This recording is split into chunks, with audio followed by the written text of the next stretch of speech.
Hey, Boaz here from Next Pittsburgh. I'm here at the Pittsburgh International Airport, although this is probably a part of the airport that you haven't seen before, because we're going to talk today about how they get ready for winter weather here at the airport. We've got an expert here, Jim, who's the Vice President of Airport Maintenance and Operations. Is that sort of right? Yes, VP of Airport Operations and Maintenance. Okay.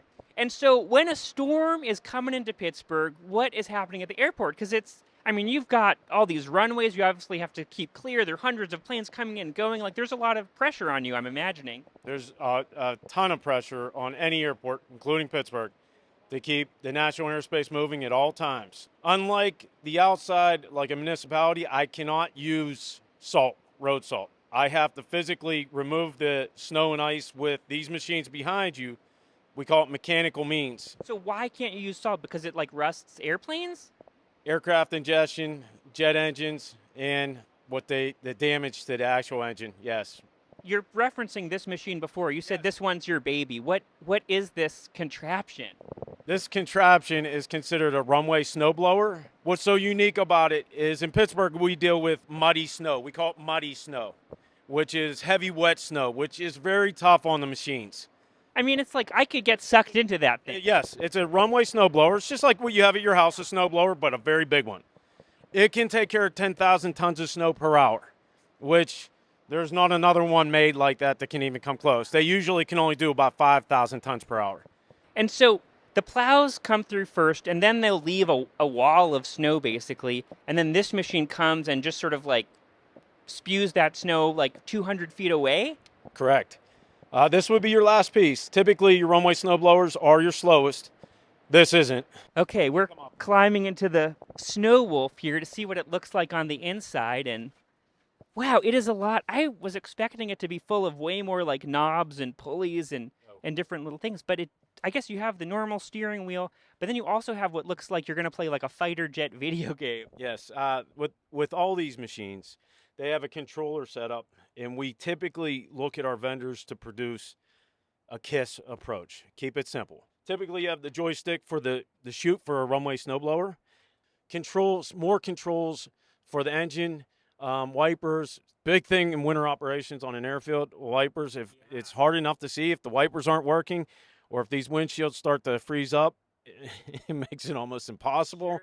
They also have their cameras, so they can see the cameras in front and back of the machines. There's three things we always preach: aviate, navigate, communicate. If there's a situation going on, we first say, hey, listen, we're having an issue. We're going to have to slow the conga line. I'm going to have to stop for a moment. We communicate to everyone to let them know. A conga line? A conga line. I knew you'd ask. Yeah. A conga line. We'll have roughly 20 machines in echelon going down a runway. It's like a little dance. It's well choreographed, yeah. A lot of training. One of the ones in the middle or the front or in the back is having any kind of issues, they have to communicate. The whole team then hears what's going on. We're all on the same frequency. So they hear, okay, this machine's going to have to take a break or stop to look at something. We stop the whole team. So there's no domino effect. Safety is paramount. We always make sure everyone's safe. And this winter, you've certainly been putting it to the test because it's just been week after week of winter weather and freezing and refreezing. I think the National Weather Service just put something out Wednesday. Said this is our third longest streak of daily accumulating snow, 21 plus days. So we just hit the third longest streak since 1871. So this sort of looks like the machine that comes by my street every other week to clean it, but it's like, jumbo size. A runway broom, they call it. It's about an 18-foot head. The broom gives you the best cleaning. So on an airfield where you cannot throw salt, you can't melt it, you want a broom, not a plow, because it's going to get everything off. These machines behind us, these are our runway deicers. That's the potassium acetate in the trucks. It's like Pam on your cooking utensil. So as long as we get that down in front of the freezing rain, we're good. If you see there's booms, the booms come out, fold out. Like little wings almost. Yeah, it derived from agriculture, how you spray crops. That's how they came up with this 40 years ago. So the booms fold out to about 75 feet wide. Runways are typically 150 feet wide, so it's two passes to cover the whole entire runway. And so, how many people does it take to operate all these vehicles? I mean, I don't even know how many vehicles are in here, but there are dozens. And this is just one building. We got another building. We bring the art teams in well in advance of the storm. We don't want to risk anything. And also, we want them to do a pre-check on all their equipment and be ready for the storm. They're snow fighters. They're going to fight like a firefighter running into a building. These guys are going to run into a snowstorm when everyone else is told to stay inside. So I want them prepared before they go out to the fight. So they'll come in, and we'll have about roughly 30 machines on an airfield at any given time. This team's very, very proud. There's 5 banners up there, nationally recognized for the work they do. They don't give up. They never give in.